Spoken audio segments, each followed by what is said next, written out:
नमस्कार, कशा आहात तुम्ही? परत एकदा माझ्या ब्लॉग चॅनल तुमचे सर्वांचे स्वागत.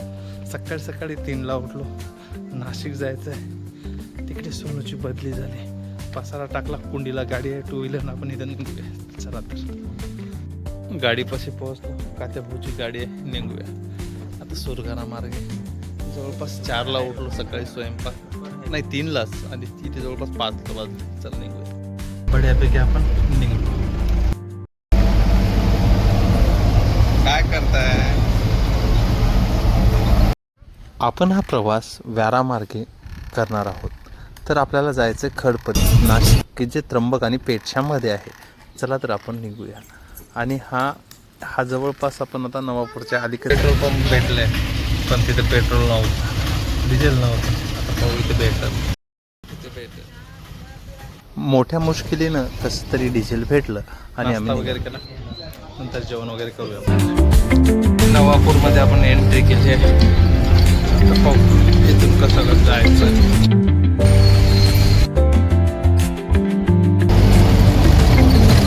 श्रीची गाडीमध्ये मस्ती सुरू आहे आणि आम्ही या घाटातून घाट कसा पार वळवला. जवळपास 200-300 किलोमीटर तेच लागेल. आणि आम्ही गुजरात मार्गे घाट असल्यामुळे थोडं जवळ पडतो. चला तर आपण मला आजूबाजूचं चित्र वगैरे झालेच आहे. आणि विशेष म्हणजे काय तर जून असून सुद्धा पावसाचा एक थेंब आहे. असं वाटतं का उन्हाळा सुद्धा.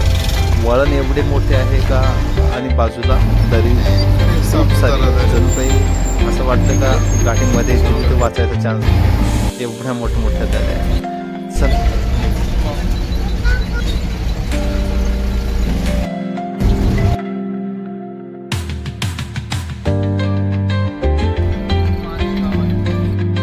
आपण ज्या मार्गाने जातोय, दऱ्याखोऱ्यातून जातोय, हा बहुतांश आदिवासी भाग आहे. आणि इथं मोठ्या प्रमाणात आदिवासी पळसांकडे जातो. आश्रमशाळा आपण राहिलो बा नन्नाशी आहे.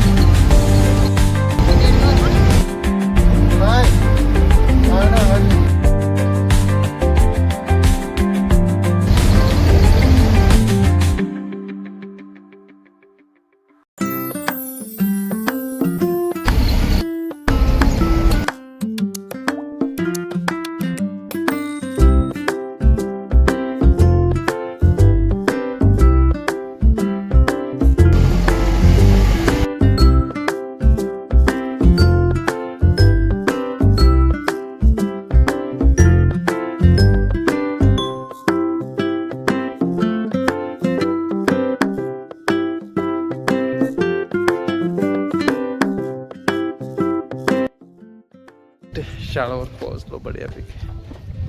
जवळपास 5ला पोहोचलो. 5ला निघलो होतो तिथून कोरापड येऊन. नाही तसं 4ला निघलो होतो, पण तिथून निघलो ॲक्च्युअल 5ला. 12 घंटे. का त्या बाईनं त्यांची गाडी नाही, तर मला पोहोचलो बढियापैकी. ते तिघं आणि ते तिकडे शाळेवर बऱ्यापैकी हजर झालो. जवळपास 12 तास झाले. 12 तास. 5ला पोहोचलो. तुमचा मार्ग चुकला नाही. तुम्ही कुठं आले, मला फोन करायचा ना, किती फोन केले. चला मित्र, परत भेटूया अशाच एका नवीन ब्लॉगमध्ये. धन्यवाद.